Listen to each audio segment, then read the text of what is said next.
ভাবতে পারেন আমাদের পায়ের নিচে মাটির ভেতরে লুকিয়ে আছে একটা বিশাল শহর। এমন একটা শহর যেখানে আছে হাজার হাজার বাসিন্দা, আলাদা আলাদা ঘর, খাবারের গুদাম, শিশুদের নার্সারি, এমনকি পাহারা দেওয়ার জন্য সৈনিকও। আর এই পুরো শহরটি তৈরি করেছে পৃথিবীর খুব ছোট্ট একটা প্রাণী, পিঁপড়া। আজকের ভিডিওতে আমরা জানব মাটির নিচে পিঁপড়ারা কিভাবে তাদের বিশাল সমাজ গড়ে তোলে, কে সেই সমাজের নেতা, আর কিভাবে এত ছোট প্রাণী একসাথে এত বড় কাজ করে। চলুন শুরু করা যাক পিঁপড়ার গোপন দুনিয়ার গল্প। পিঁপড়ারা মাটির নিচে সুড়ঙ্গ আর ছোট ছোট কক্ষ তৈরি করে একটি বিশাল বাসা বানায়। এই পুরো ব্যবস্থাকে বলা হয় অ্যান্ট কলোনি। এই বাসার ভেতর অনেকগুলো আলাদা আলাদা ঘর থাকে, যেমন কিছু ঘর থাকে ডিম রাখার জন্য, কিছু ঘর থাকে বাচ্চাদের বড় করার জন্য, আবার কিছু ঘরে রাখা হয় খাবারের মজুদ। এই সুড়ঙ্গগুলো এত সুন্দরভাবে তৈরি করা হয় যে পিঁপড়ারা খুব সহজেই এক জায়গা থেকে অন্য জায়গায় যেতে পারে। অবিশ্বাস্য হলেও সত্যি, কিছু পিঁপড়ার বাসা মাটির নিচে কয়েক মিটার পর্যন্ত হতে পারে। মানে আমরা উপর থেকে যে গর্ত দেখি তার নিচে থাকতে পারে পুরো একটা বিশাল শহর।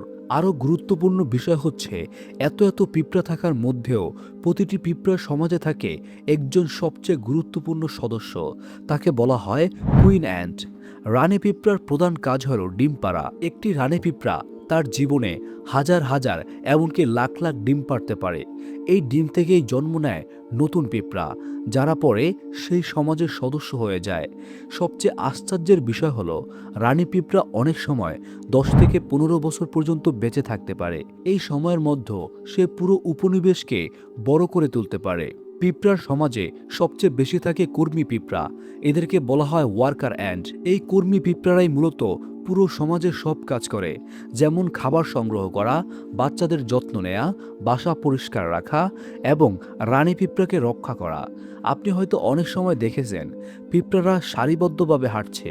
এটা আসলে এলোমেলো হাঁটা নয়, এটা হচ্ছে তাদের কাজের একটা অংশ, কারণ তারা তখন খাবার সংগ্রহ করে তাদের বাসায় নিয়ে যাচ্ছে। পিঁপড়ার সমাজে আবার কিছু বিশেষ পিঁপড়া থাকে যাদের কাজ শুধু পাহারা দেওয়া। এদেরকে বলা হয় সোলজার অ্যান্ট বা সৈনিক পিঁপড়া। এই সৈনিক পিঁপড়াদের মাথা সাধারণ পিঁপড়ার তুলনায় একটু বড় হয়।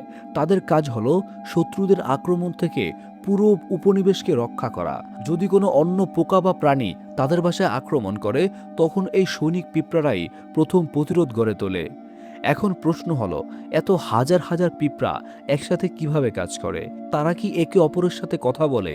আসলে পিঁপড়ারা কথা বলে না, তারা বিশেষ ধরনের রাসায়নিক সংকেত ব্যবহার করে যোগাযোগ করে। এই রাসায়নিক সংকেতকে বলা হয় ফিরোমন। যখন কোনো পিঁপড়া খাবার খুঁজে পায়, তখন সে মাটিতে এই গন্ধ রেখে যায়।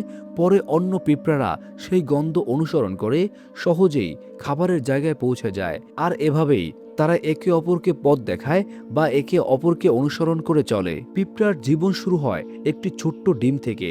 এই ডিম থেকে বের হয় লার্ভা, তারপর সে লার্ভা ধীরে ধীরে বড় হয়, পিউপা হয় এবং শেষে পূর্ণাঙ্গ পিঁপড়ায় পরিণত হয়। এই পুরো প্রক্রিয়াকে বলা হয় কমপ্লিট মেটামরফোসিস। এই সময় কর্মী পিঁপড়ারা বাচ্চাদের যত্ন নেয় এবং তাদের বড় করে তোলে। একবার ভাবুন তো, এত ছোট একটা প্রাণী, কিন্তু তাদের সমাজ কতটা সংগঠিত। প্রত্যেকের আলাদা আলাদা কাজ আছে, আর সবাই মিলে কাজ করেই তারা টিকে থাকে। তাই পিঁপড়াদের কাছ থেকে আমরা একটি বড় শিক্ষা পাই, একসাথে কাজ করলে ছোট্ট শক্তিও বড় শক্তিতে পরিণত হতে পারে। তো বন্ধুরা, ভিডিওটি যদি ভালো লাগে তাহলে অবশ্যই লাইক দিন। আর এমন জানা অজানা তথ্য জানতে কোশ্চেন টাইমস চ্যানেলটি সাবস্ক্রাইব করতে ভুলবেন না, কারণ এখানে আমরা প্রতিনিয়ত এমন প্রশ্ন উত্তর খুঁজি যেগুলো হয়তো আপনার মাথায় কখনো না কখনো এসেছে, কিন্তু উত্তরটা জানা হয়নি। ধন্যবাদ। ফিরে আসবো আরো একটি নতুন ভিডিও নিয়ে। ততক্ষণ দেখতে থাকুন আমাদের স্ক্রিনে দেওয়া ভিডিওগুলো।